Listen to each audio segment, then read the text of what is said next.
night they hit the ball. One night. And then they didn't. And no one's surprised. And good morning to you. Good Wednesday morning. I'm Dejan Kovacevic of DK Pittsburgh Sports. This is Daily Shot of Pirates. It comes your way bright and early every weekday. If you're into football and or hockey, I also offer daily shots of Steelers and Penguins in the same place that you found this. Nationals 3, Pirates 0.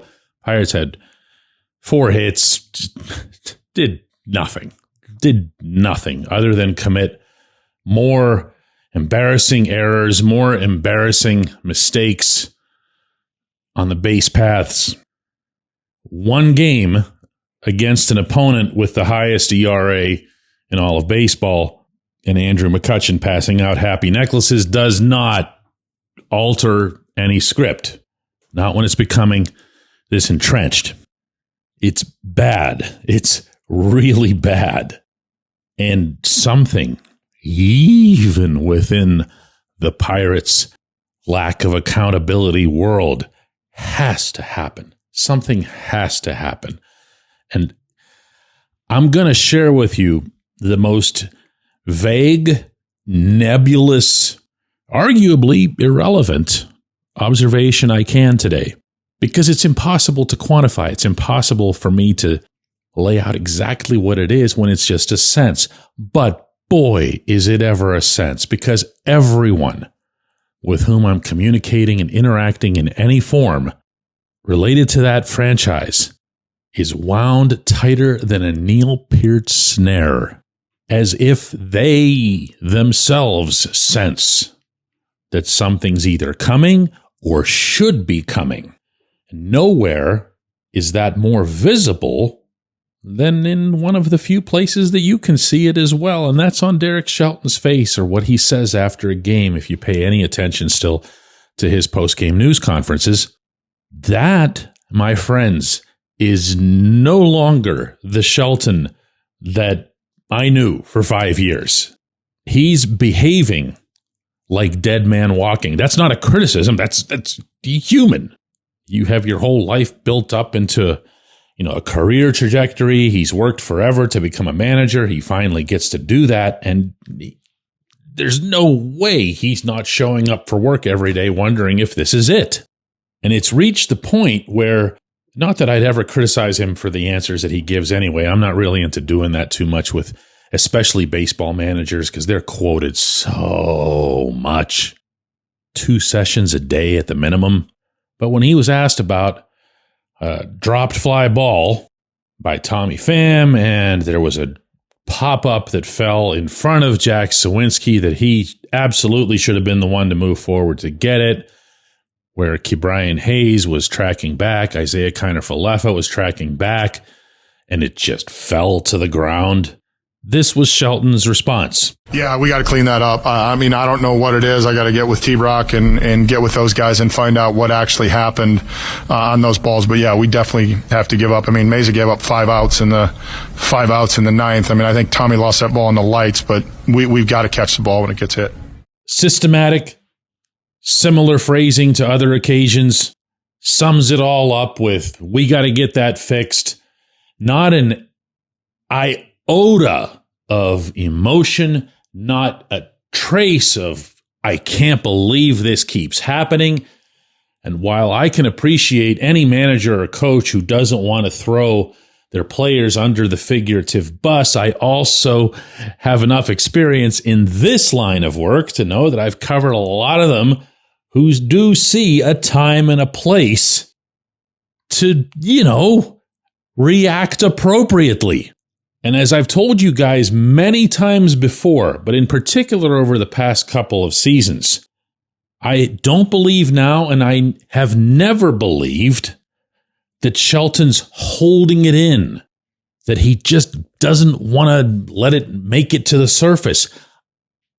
I have not seen or heard in all this time, home or road, win or loss or whatever, collective or individual issues, whatever it's been, that natural competitive, rage, really. I don't know if that's going over the top, but something something. And because you don't have that at the managerial / figurehead level, you're not going to have it in the clubhouse. And they don't have it in the clubhouse. And they haven't had it in the clubhouse. No, this isn't a leadership issue. The team doesn't have enough talent. No, this is not on Shelton. It's on everybody running baseball. And on running the business, for that matter. The roster being lousy isn't on Shelton. But the feel, going back to my senses, is that Shelton's first in line. He's the first one, in all likelihood, to go. And yeah, I know what Cherington said over the winter about being accountable together and all that, and I suppose there's at least a chance that if Bob Nutting were to say, Shelton's out of there, and Cherington says, well, if you're going to fire him, you're firing me too, to which Nutting will say the exact same thing that he said to Frank Coonley when Coonley put that ultimatum back to him. Okay, fine, you're gone too. But it's not good. It's not good.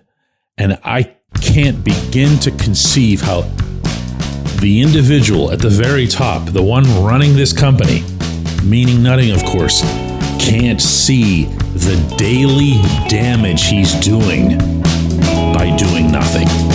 When we come back, J1Q. It's Gun Storage Check Week.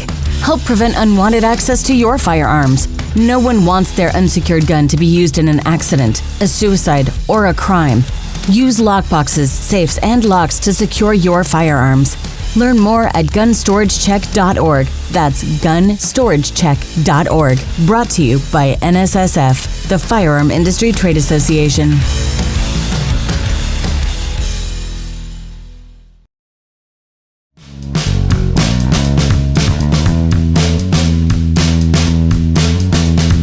Time now for today's J1Q. It comes from Craig in Virginia, and I don't like to do this in advance. You're going to want to hear this one. It's really good. Craig asks, all right, DK, let's assume Ben Cherington gets canned. The new guy comes in and looks at the roster and rightly concludes that just one player, even a generational talent like Paul Skenes, isn't going to fix the problems. Do you trade Skenes now if you can get back 2 or 3 or more high-end everyday players in return? And of course, this is where everyone screams bloody murder, but the Pirates do have pitching depth, including in the minors. Teams aren't likely to give you that kind of a haul for a relative unproven talent like Bubba Chandler, whereas they will with Skenes. There is certainly the risk of getting fleeced, like Neil Huntington did with Garrett Cole, but there's also the chance of getting it right if someone actually knows what they're doing. Woo, boy. You know, this actually should be an entire episode. This should be something we could actually do a week-long series on. Because as awful as the concept is, and as much as anyone would be within their rights to say, no, man, if you can't keep Skenes, you shouldn't even be a major league team, sell the team and all that other stuff. And it would all be totally in line. The other fact is, you're kind of right. Except for the part where you said something about 3 every day. No. Have you actually thought out what Skenes would be worth in a trade right now? Have you laid that out? Have you looked at precedent? Have you considered, among other things, that he doesn't even necessarily cost anybody anything for the next 4 to 5 years? Have you considered how long that other team would be 100% assured of having Skenes in all that time? Presuming you haven't turned this off yet, I wouldn't blame you if you had. There's actually something to be said for this. Let's say pre-installation of a salary cap that you go to the Dodgers, because who else would you go to? And you know that the Dodgers are loaded not in one way, but in two ways. One, they've got $1 gazillion thanks to their local TV contract. Two, they're really legitimately good at both acquiring and developing amateur talent. Not because they spend more on it, they actually spend less on it than the Pirates do. They just happen to know what the heck they're doing, which is, kind of useful. So they've got everything that you'd want. Also, they're accustomed to getting everything they want because they'll give up whatever's necessary to get it.